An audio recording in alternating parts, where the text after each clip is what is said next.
Hi, this is John with The Evolving World. Today I'm doing a video on upgrading the interior lighting on a Fiat 500e. And so when I'm talking about interior lighting, of course I'm talking about these overhead lights here. So when you turn them on, they come on, and I guess they're a little bit brighter than a candle, but not much more.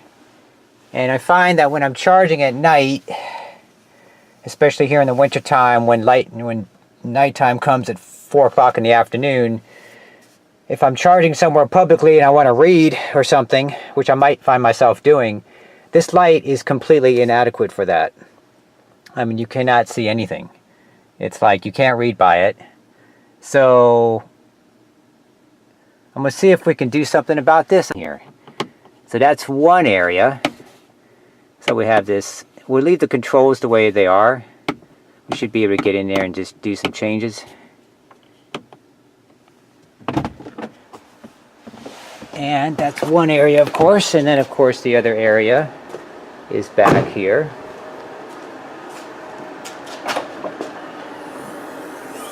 In the trunk area. So at nighttime, you know, there's only one light back here. So this is the light right here. And it's kind of funny, like you say, you can't even really see it from here. It's hidden behind this bulge right here. But it shoots out, you know, it shoots out across. But if you have a big box of something back here or something, it blocks it right off. And you don't even see it. And of course the other thing is too, now I've already upgraded this to an LED, as you can probably tell. So I did that, but one of the problems, let me show you in detail here, about upgrading to just an LED bulb. One of the problems is when you close the hatch, this is what happens. So you get this ghosting effect, and then it would change later on in the day. It would start to flicker. It basically never goes off. So the first thing we're going to do is we're going to remove the old bulbs, of course, and then we'll bench test those, and then we'll compare it to the new bulbs that I'm going to be installing in its place, which are going to be a little bit different design. So it's pretty easy to do this. You just kind of grab it and pull down on it. You can see there's a couple clips right here. And that's how we get to these bulbs. I suspect these are W3Ws, but we'll find out shortly. So at the back here I used a small little flathead screwdriver, kind of loosen up the edges, and then you can just pull this thing out as a unit. And so this is what we have here. Kind of comes out. So with the unit out of the car, you just use your flathead screwdriver on the ends here and just pry this thing open. And this is what we end up getting here. So kind of surprised, there's actually little festoon bulbs in here instead. Not what I was expecting, but you can kind of see how that just really doesn't match the design of the outer housing, you know. This lens gives you the impression that it would be a spotlight or something, and then you have this type of bulb in there, and it's just absolutely horrible. Alright, so here we are. So I'm going to start with the front lights first, and I'll work my way back to the cargo light. So what we have here is a 36mm festoon bulb, and it's rated at 10 watts, and I bench tested it at 7.9. That's what it came out at. And this is all these were done at 12.4 volts. And so that's how much wattage it's putting out originally, which is a lot of wattage actually for something that's so dim. It's amazing. And so I'm showing you a couple of examples of some of the things that you might be tempted to do. You could go ahead and get these LED festoon 36mm bulbs like on eBay. You can buy these things and put these in, and as you can see the size is right and they're directional, so it will be an improvement. You could probably put those in and place them in and have them point down. That would probably be an improvement, but the only problem is that it's still going to be that purple blue light, and the wattage is so low that you're going to get flickering for sure when it's off. So it's basically going to be like our cargo light condition, where it's going to be the same thing. So I don't think that's the best option. I think that's actually a horrible option actually. But to prevent you from making that mistake, I would, you know, suggest do not do that. So what I'm going to do is I'm going to go ahead and put in one of these MR6 or MR10 bulbs actually, and I actually bought a 10 pack of these on eBay, and these are rated at 6 watts each, and when I bench tested them they were 2.9, so it's still very, very bright. I was actually worried 6 watts would be way too bright actually. That would almost be like a headlight, but 2.9 is actually really nice. I mean, these things are super bright. These are actually designed for track lighting systems, but since it's a halogen 12 volt replacement, it's actually, the voltage is actually accurate. You can see right there. Oops, turn around this way. And so that's what it says on the bulb there. So 3000K. It's actually a nice warm light too. It looks more like a halogen bulb. It's none of that purple light stuff. And so you may ask, well, why am I doing that? Well, because this size just happens to be almost exactly a perfect fit, which I think is going to be super cool. I'll be able to put 2 of them in there. You won't see the yellow part of it because it's going to be behind this lens here. So I think it's going to be really, really cool. We can probably take this gray panel off here, this board back here, and I think we'll be able to just stick this guy in, and all we'll have to do is figure out the wiring to go from here to down here. That's all we'll have to do. I think that's going to be super cool. I know it's going to be super cool. And then, so for the cargo area, you know, stock bulb is a W3W. It's like this, and I replaced it a year ago with that, which is what I showed you. But of course, just like with the other one in the front, if you upgrade to this kind of stuff you get on eBay, it's this one's actually 0.4 watts compared to 2.2, which is what's stock. It's not enough wattage to for the CAN bus system to read it without an error, so you get that ghosting effect. And of course, this is a 3 watt bulb listed in actual bench test is 2.2. Once again, we have that variance from what's listed from what's actual reality. So what I'm going to do is in the back, I'm going to put this LED strip here. I got this from IKEA. It's a oops, the other way around. So it's part of the dioder set, a 4-strip set that actually I needed a transformer to replace another set that I had in another house that I own, a rental property.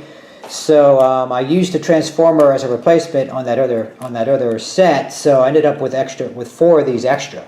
So I was like, oh, okay, what am I going to do with these now?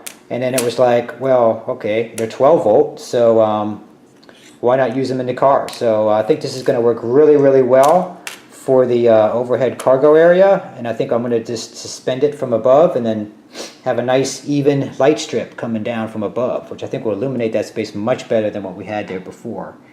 And so yeah, this is a 0.7 watt listed, and then I tested it, bench tested it as 0.6 watts, so it's pretty close, and I think it will be just enough wattage, hopefully, to be able to keep any kind of ghosting effect happening. And if not, we'll add a second strip to it, because it would be real easy to add another strip to it, and I got 4 of them, so I could double up on it and make it 1.2 1.2 watts, which would be to still be not anywhere near to what the original bulb is. So yeah, that's what we're going to do, so let's go ahead and do it. With this plate off, you have to use a couple of screwdrivers to pry that off. Once you get that off, I found that this bulb is actually too big. I didn't think about the clearance when it goes in there, sticking up. There's actually, the roof is actually intruding into this a little bit. So what I found is that you don't really need the glass on the top here.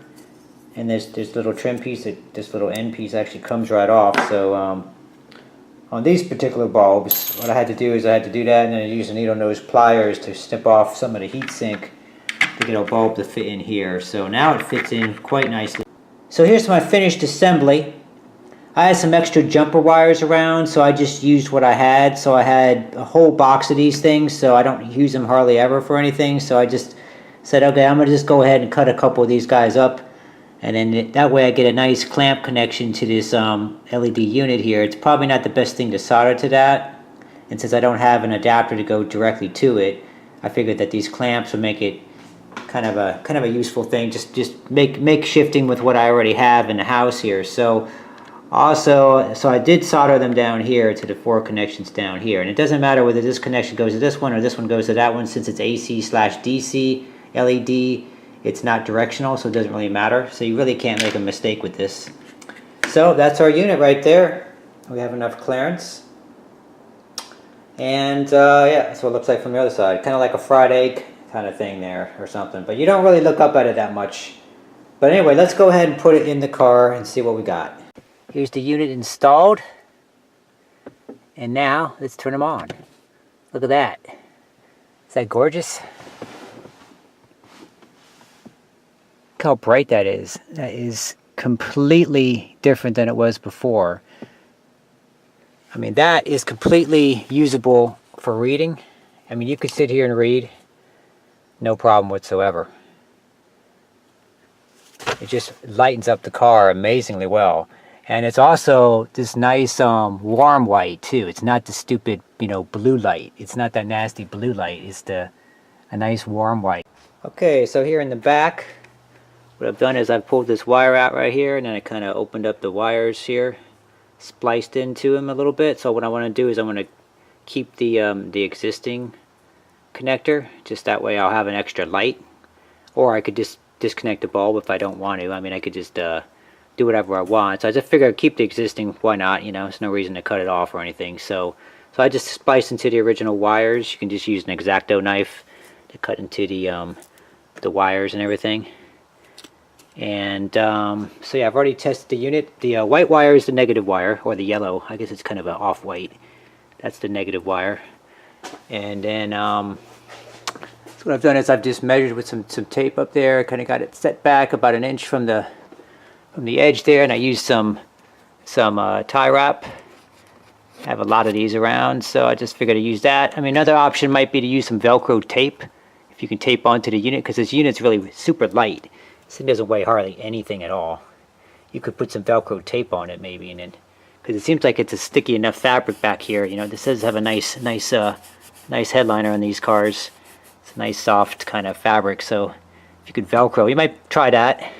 But and this is definitely a sure thing with the this way here, and then so kind of what it looks like. I just kind of punched a few holes through it, and it's real easy to get to this. It's no big deal. You can just pull this back. We'll be able to tuck this all back again, and then we'll punch another hole and run our wire down. So once you run your wire down behind this weather stripping, it's pretty easy to do that. You make your connections down here, and then I just put some electrical tape on it, and then just try out the system, make sure everything's connected correctly. So I put this bulb back in, and here's a new light up here. It looks pretty cool. It looks pretty integrated. Nice little hole right there. So the wiring's all hidden. And now let's try it out. Let's see what happens when we close the hatch here. See, we still got some ghosting going on here, so it looks like it's not going to work in this format. See, it's still on right there. It's not quite on as much as it was before. So there must be a minimum wattage here, because we're running about 30% the original wattage. So I'm not sure what's going on here. So maybe there's a minimum thing. Maybe it needs at least a watt or something. I unplugged that one. I took the bulb out completely. And now I added another strip up there just temporarily. Actually, 2 strips would actually work really nicely. Let's see what happens with this one.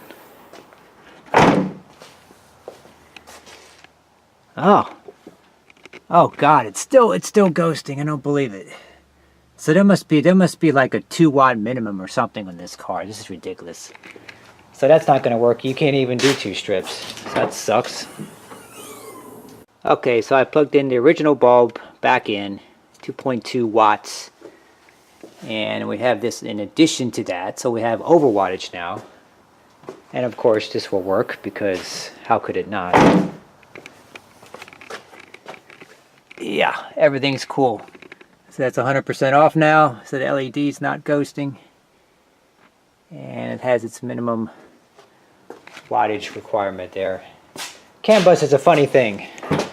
Very funny thing. Very annoying. But in this particular case, I think there must be only one light on the entire circuit there, so it needs at least a couple watts in this particular case. Okay, so here's the finished product. I have to say, I think it came out really, really nice.